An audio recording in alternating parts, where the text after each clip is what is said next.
Hello, everyone. Thank you for tuning in to the New Mainstream podcast, where we explore the impact of multicultural consumers on marketing and media. I'm your host, Mario Carrasco, and co-founder of Think Now. Hey, everyone. Welcome to the New Mainstream podcast where we explore the intersection of culture, media, and business through the lens of multicultural America. I'm your host, Mario Carrasco. Today, we have a special episode for you all. We're joined by two powerhouse leaders from the research industry to discuss their latest report, Know the New America, a must-read on how political, cultural, and economic shifts are transforming the consumer and business landscape. Joining us are Julia Glidden, Group President of U.S. Public Affairs at Ipsos, and Ruth Moss, SVP Senior Client Officer, where she leads strategic growth efforts and helps major brands unlock insight-driven solutions across sectors. Julia, Ruth, welcome to the show. Thank you. Yeah, excited to dive into the report. But before we dive in, we asked all our guests how you got into market research, because it's very rare that people know from early on that they want to get in market research. I always find it fascinating how we got into the industry. So, Ruth, let's start with you. How did you tell us a little bit about your career journey and how you ended up at Ipsos? Oh my goodness. To be honest with you, it was a complete accident that I ended up doing what I'm doing. And it's funny because Julia and I actually have very similar educational backgrounds, which we discovered working together. We actually both went to the same college in the United States. We both went to Columbia, and we actually both went to Oxford University to do our graduate degrees. Wow. And we didn't know each other were there. We didn't meet until a year, 6 months ago or something like that. But we have followed very, very similar paths, which is funny. And then also different ones. My background is in literature. Um, but honestly, I started my career in advertising. I found that what I liked best way back then was doing the strategic work, not necessarily doing the advertising work. And so my career, I spent most of my career developing brands. So positioning brands and developing innovation roadmaps and pipelines and growth strategies for big brands around the world. And to do that, you really need to, and to do it in a way that's really innovative and insightful, you need to use all different types of market research. And sometimes that means doing survey-based research, but a lot of times it means doing other kind of creative types of insights, like using semiotics or using political polling, which Julia will talk about, or whatever. So I've used everything, every tool in the kit in order to be able to just look at a problem and figure out how I can solve it for a client. So that's kind of how I fell into it. I actually couldn't write a survey if I had to, but I know how to use it.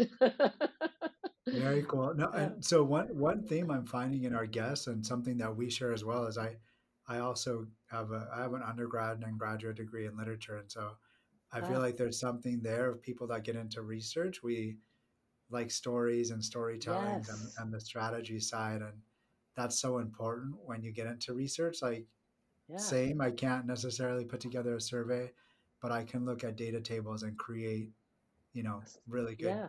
story and linear path there. So very cool. Julia, so we know where you went to school. So I think uh, I think Ruth kind of beat me to the punch because I think our shared intellectual interest and curiosity about the world and academic background is really what led us to be at this point working so closely together at this critical juncture in really not just American history, but world history. And so I don't have a background in literature. I do love to read, but I did my doctorate and my master's in international relations. And so, I'm particularly fascinated not just in research and um, moved into tech where I did a lot of data driven research, but I'm also really interested in, to our point, the applicability of what the data is telling us. And I think that, in the new America, in this point in time when there's so much uncertainty, there's a greater role than ever before for research and for data. And so, I would say what brought me here is curiosity and a desire to really understand the world that we live in.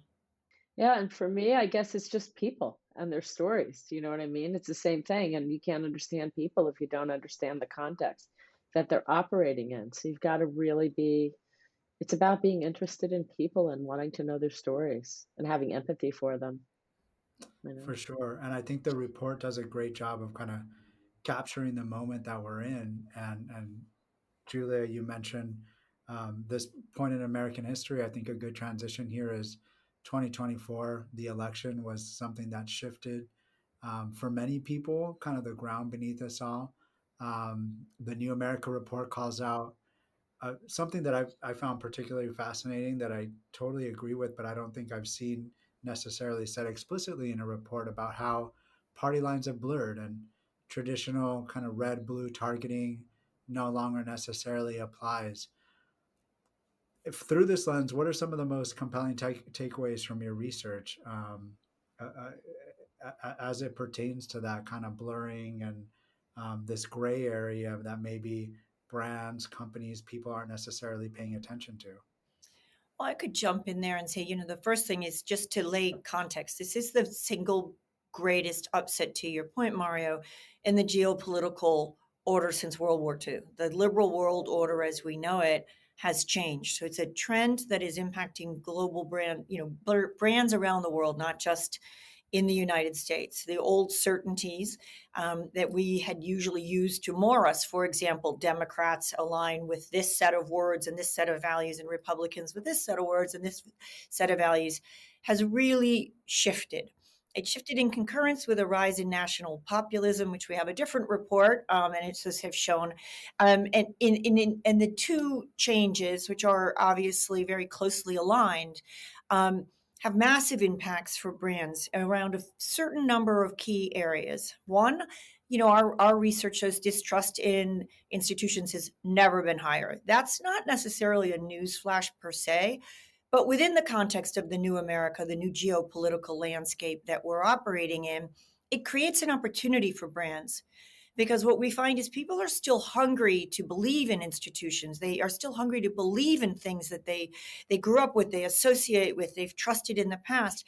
It's just not the traditional areas of trust, like traditional trust in healthcare or the CDC, for example, in government information. That creates an opportunity for brands to fill that trust if they operate in two words. That Ruth and I will talk about quite a lot, with transparency and authenticity to their core values.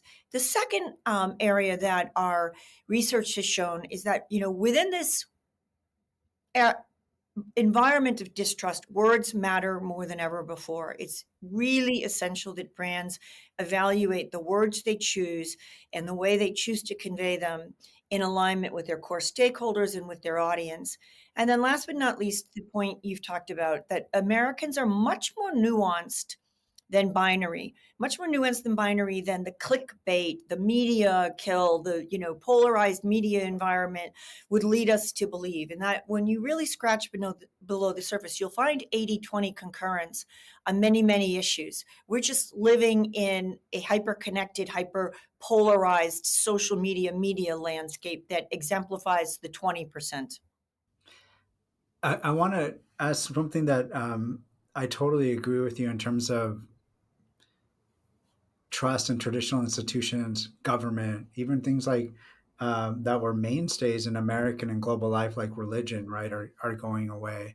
Um, and you talk about how important it is for brands to choose words. One thing coming from the multicultural side of things, I see a lot of brands suffer from like analysis paralysis, right? Mm-hmm. Yes. They want to do multicultural or they want to Yeah. appeal to a certain set of consumer, but they're kind of paralyzed. Like, I don't want to say the wrong thing. That's exactly what's happening.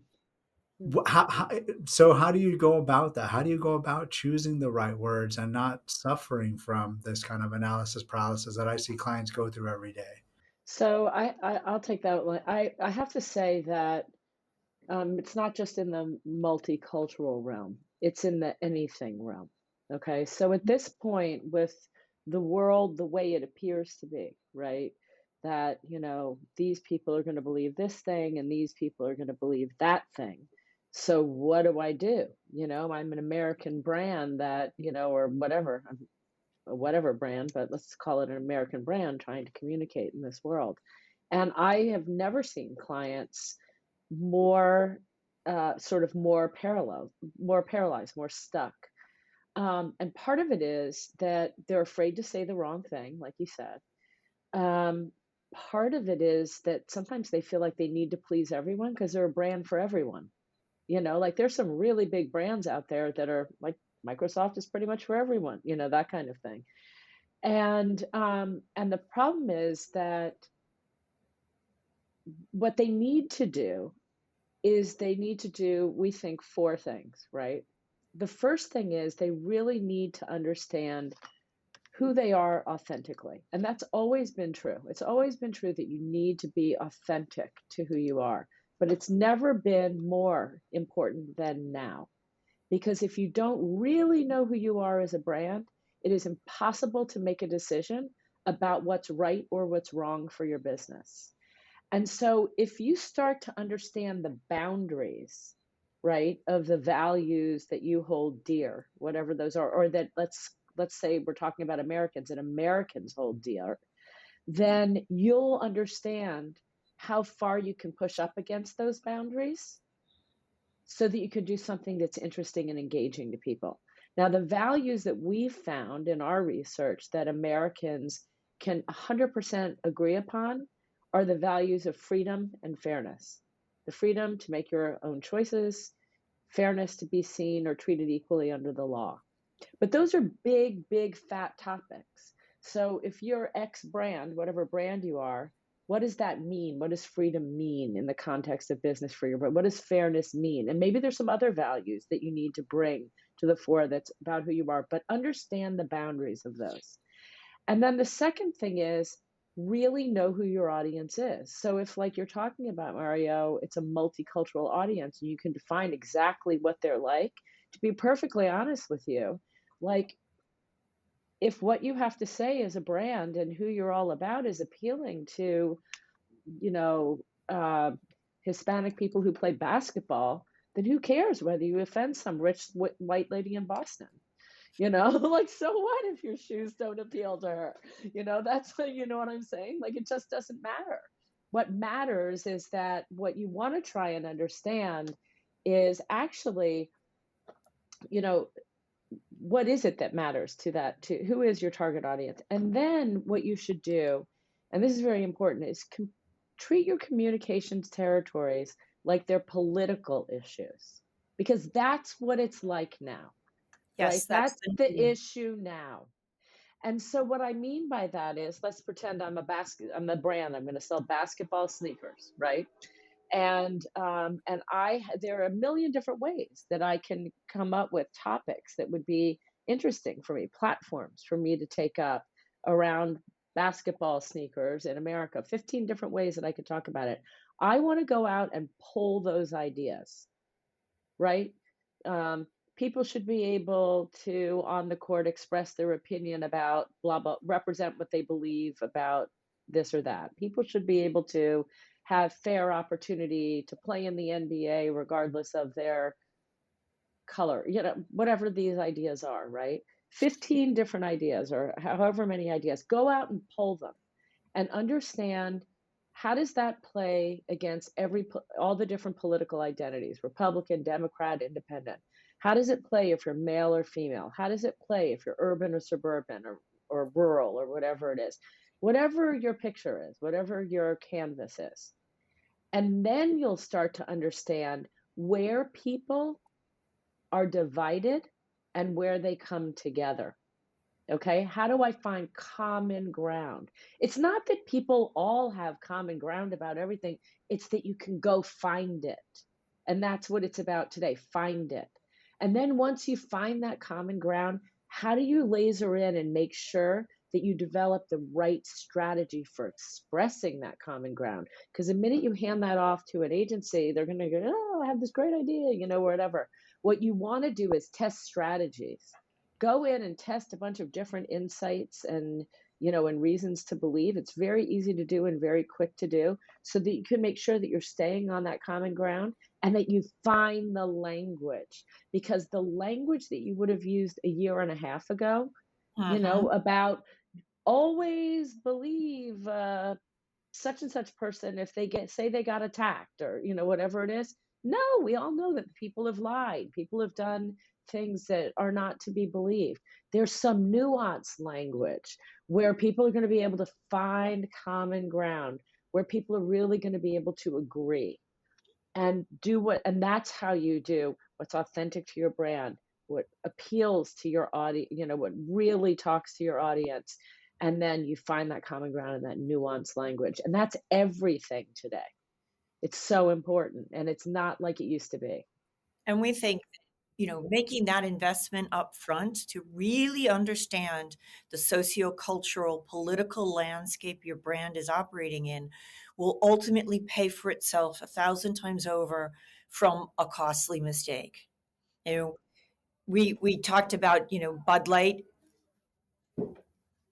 That was a rapidly but quietly shifting socio-political cultural landscape that the campaign that has done had such an impact on the brand operated in, and it was just one that frankly caught the brand off guard and could have saved a lot of time and money by not doing so.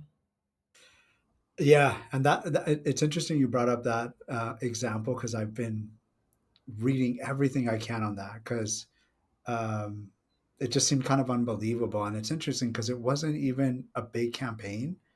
No.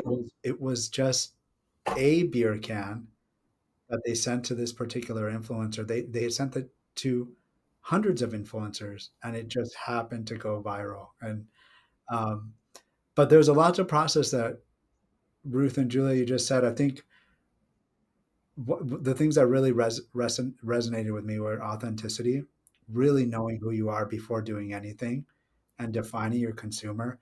I think the most interesting thing that you said, Ruth, was treating everything like it's political. I really That's like a that, big deal.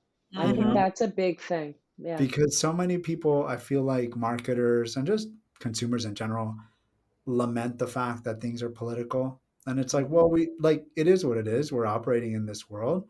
I like that we could see it as an opportunity as marketers, as researchers, to define how we're what we're doing, marketing, consumer research in a political lens. Hmm. Because then we could define who our voters are, consumers, Mhm. the value strategy. I mean, if we treat everything like politics, it just makes it much easier to move forward and operate in this kind of paradigm that we're in, right? Look, all multicultural audiences aren't the same. People have voted very differently across, different than you might even think. So yeah, it's really an interesting way of looking at things. You know? Yeah, and one another part of the report, I think this is a good segue. It talks about Americans being more nuanced, not Hmm. binary. You mentioned Yeah. voters in this past election voted very differently than we thought.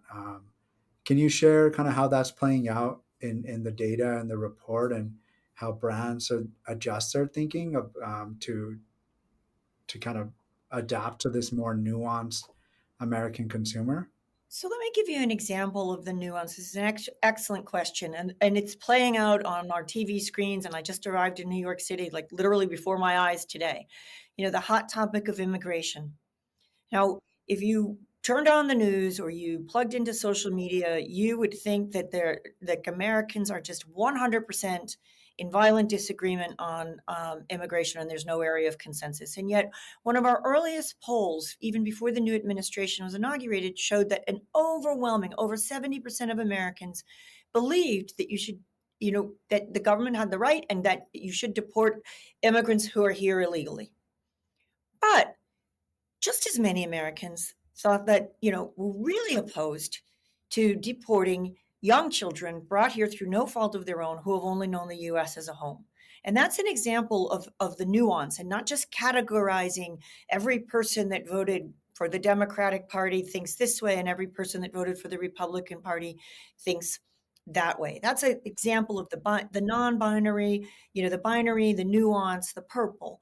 And I think, if we go back to our discussion about Bud Light and just being caught off guard by a shifting sociopolitical cultural landscape, if you think about knowing your core audience, who your core audience is, and the core audience of Bud Light and the disparate between that and wanting to expand your beer brand to a wider audience or a new sales venue, new target audience, there was a vast gap there, clearly, that really investing in understanding the political terrain outside the traditional media hubs, the traditional East Coast, West Coast hubs where people do tend to think more similarly, could really, pay dividends in the end and save a lot of time and money and a lot of tears.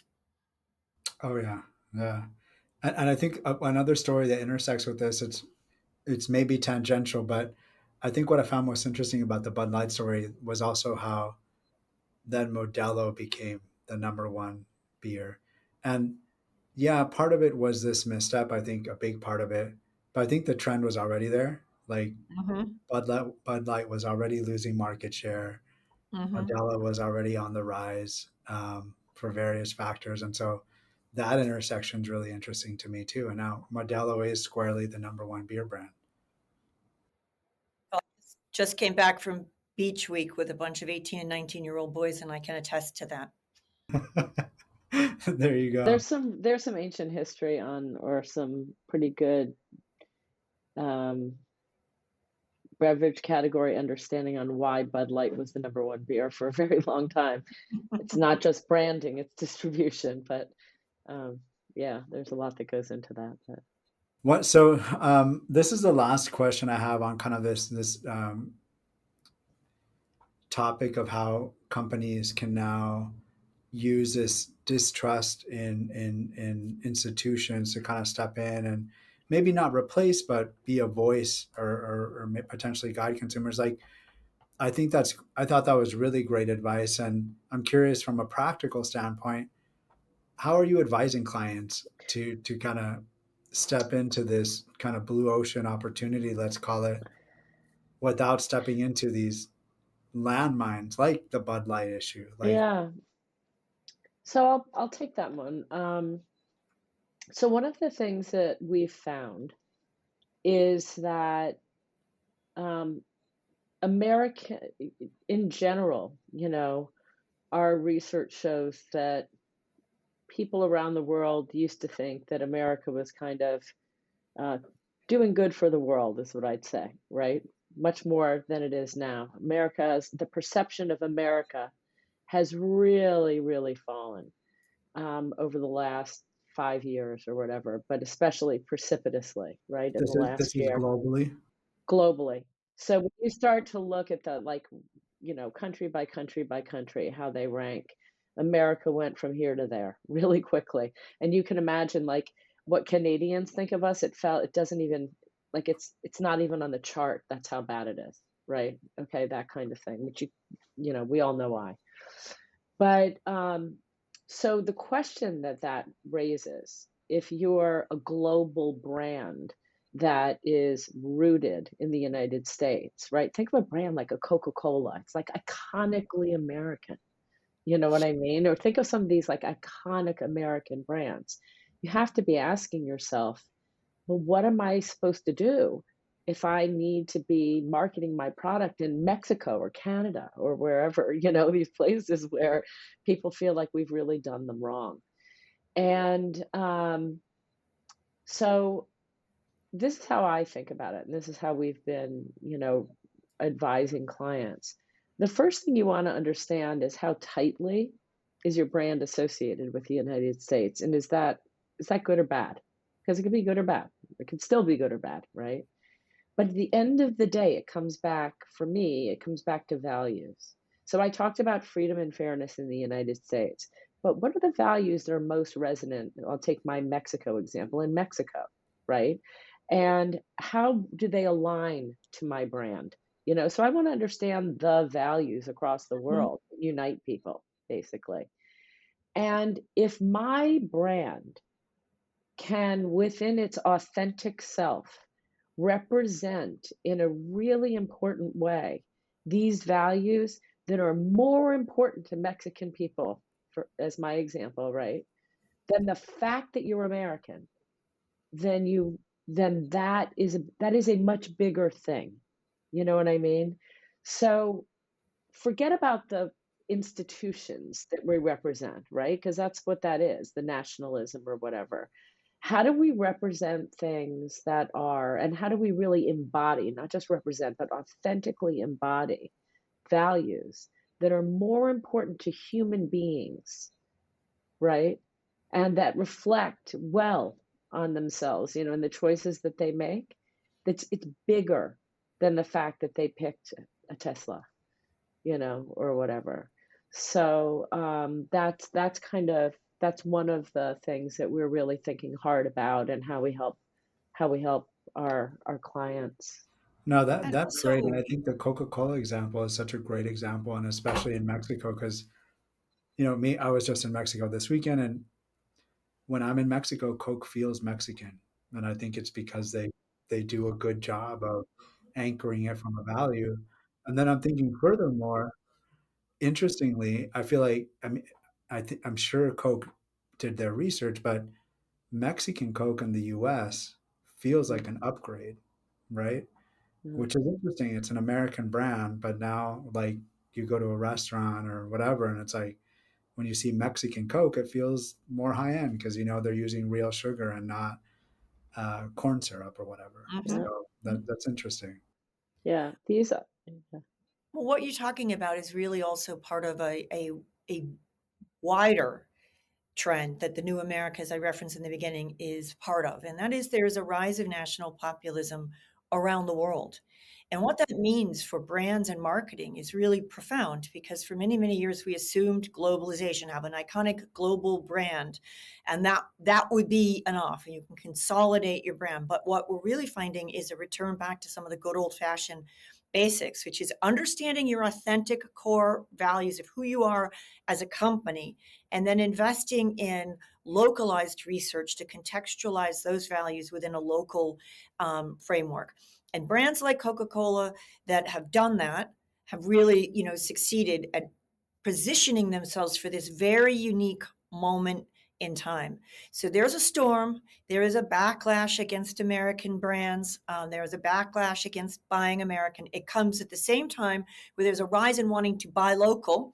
So Americans, just like Canadians and Mexicans, want to buy more American made products. And if you can thread that needle by really truly understanding who you are at your core and then what those values, how those values align to your core markets globally, you'll succeed.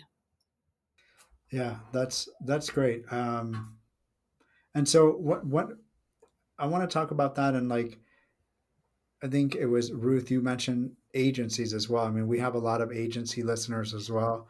And I agree with you. Many times a brand does the research, they have the brief, and then it's kind of lost on the agency. I'm wondering, do you have any experience in bridging that gap? How do we get kind of these thoughts and ideas um, that you've been sharing with us here so clearly sometimes gets lost? Like, what are some ways that agent you can make sure that agencies are executing on these ideas correctly? Well, the first thing is do things collaboratively. I mean, this just to me has always been my experience. Like, work as partners from the very beginning, develop the territory statements from the very beginning together. They're not creative ideas, they're just ideas. So that's something that's really important. They're not creative ideas. No one's trying to go out and research a creative idea, right? It's just a platform, basically. And then when you go out to touch these like insights, these strategies for the way in, let the engage them along, work together along the way. And that then everybody will make a decision together about why you're going in this direction with this language or whatever.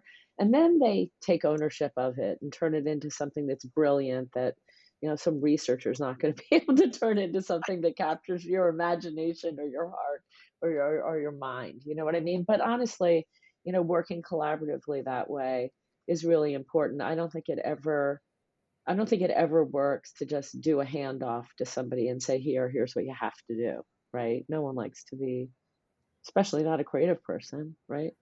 But it's riskier today more than ever to just simply go creative without having the fundamental data-backed research to inform, as Ruth said, the pathways that the creatives can and can't go. And And do it up front, not on the back end. People go yes, do it on the back end and it's like, oh, they convince themselves that it worked and it should air. Or they convince them, or oh, it didn't work and we just wasted, $2 million or whatever it is. So it's just very important to make the investment up front so that you don't end up making a terrible, terrible mistake. No one wants to. The agency doesn't want to be the one who made that mistake either. yeah, And I like how you said too, it's not creative. It's just strategy, right? It's strategy.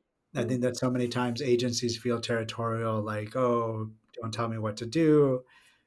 It shouldn't be adversarial with the research company either. Like we're there to support. So yeah, yeah, we're we all on get the same team. We're all just trying to be successful and make the client famous, basically. That's how I look at it. for right reasons. Yeah, I just want my client to be successful. Yeah. agreed. Mm, So one another thing kind of that again that we deal with kind of this we've heard like values washing, and there's this kind of mm. um, backlash against maybe D and I, and like we've been talking about, right? Words matter more than ever. How can maybe how can brands navigate that complexity? Brands that diversity, multicultural is a core part of their audience. Like we were talking about Coca Cola. Is there a path forward for brands that want to embrace that, or that's something that brands should be avoiding now, or does it depend on the brand? What are your I thoughts on that? let me just, there's a real risk. We talked about at the beginning, analysis paralysis. And in that world, there's a risk of doing nothing and being vanilla and diluting your brand identity and your brand equity.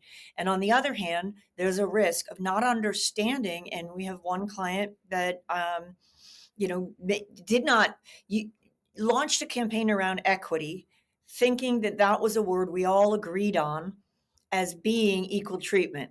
And in fact, on this new America, and what we learned last November is that to a large percent, proportion of the country, we were not agreeing on what that word meant. So if we come back to the territory, to the domains, the values that Americans agree on, freedom and fairness, and then we went double clicked, what does fairness mean? It means equality before the law, as Ruth talked about in the beginning. And it's really taking the time to do those double, triple clicks on what the words mean, what we think they mean, what we mean them to mean, and what people are hearing. And that really comes back again to the New America thesis and set of recommendations we have for our clients, which is don't assume. Spend the time to understand the context up front. It does not mean abandon your core values. It does not mean that Pop Tarts have to advertise as a health food, and it does not mean that a company committed to diversity, equity, and inclusion has to abandon those beliefs. It's how do you effectively communicate those authentic values in a way that successfully impacts and positions your brand. Yeah, and it comes back to that, we talked about freedom and fairness. That's a really, fairness is a really essential value to Americans. So, what does fairness mean in a corporate environment?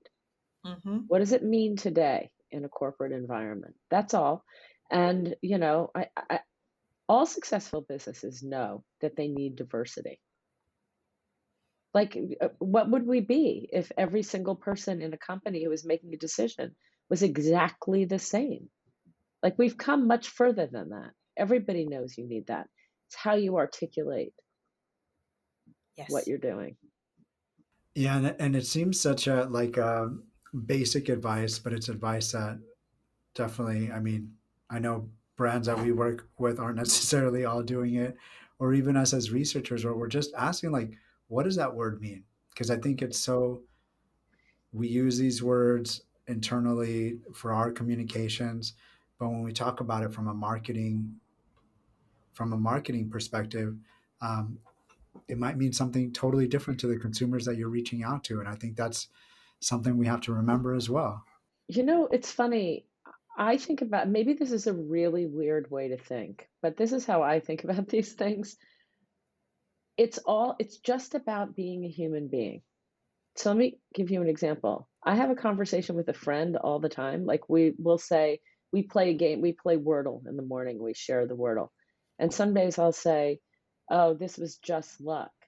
And they'll say, "Oh no, it was, something something." What's the difference between um luck, being lucky, and being fortunate?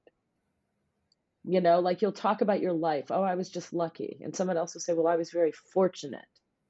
Now, these two they're very related words, but there's a real difference to Mm-hmm. how I hear something very different when I hear fortunate from how I hear it's just human. So if you just thought about what you were trying to communicate in business and the way that you communicate to your colleagues and the way that you put your message out into the world in a way that's just human, where you give some thought to how it would impact the person who's receiving it, that's what we're talking about here, you know? But unfortunately, you have to be more careful than you've ever been before because now you can really offend people because of the environment that we're operating in. That's all, you know? That's great advice. And you're right. I'm like, what are the difference between lucky and fortunate? It feels very different when you say it out loud. And Mhm, we don't reflect on we don't reflect on that either in our communications, and we should. mhm, Words matter. mhm. Yeah. Yeah. So I've been highlighting kind of my favorite parts of the report. I want to give you all, like Ruth, Julia, what are some parts of the report that you want to discuss? So that I may have missed. I think we've covered the terrain. I think the important thing is to really just reinforce that the report is not saying start over, go about things fundamentally or radically different. But it is saying harness the power of upfront research to really understand the complexity of the American political environment, the American consumer environment. Make sure that old assumptions that sometimes, we all operate in our own silos and in our own kind of bubbles that we may have assumed certain things about our country, about our buyers, about our peers, about our colleagues that weren't always accurate. And so it's like about embracing a growth mindset, embracing curiosity, leaving beside the assumptions. I talked about the areas where Americans agree on immigration. Look for the areas of consensus because then you can decide how far you want to go up against the areas of consensus. We're not saying find them and stick there. And then you actually understand that if you want to be edgy, you're doing it with intentionality. It's not an accident, to use the famous Bud Light example. So that is really what I think is most interesting about the report. It's a fresh way of looking at very common sense actions and steps that brands take and adding in a new layer in this very politically complex and nuanced world to your branding and marketing efforts. Yeah, I really agree with everything that Julia said. I would say also that, I've talked to clients who have said, well, we really do know who our brand is. And we know our brand stands for this and we know who our audience is. Yes, you do. You probably have for a long time. You know what I mean? But do you really understand how they may have changed in the last year or two? Do you understand how we think we knew what people were going to do and what they thought, right? We had them in a box, but they really acted very differently. People who voted one way voted another, and it went like this, for varied reasons. It's because this was a better. I couldn't tolerate this, so I went for that. That was basically how it went on both sides. And just depending on who you are and what your issue was. And so what I would say is still look at it with a political lens. You may think that you know exactly who your audience is, but you don't necessarily understand what they believe now. And yeah, I think that's the case.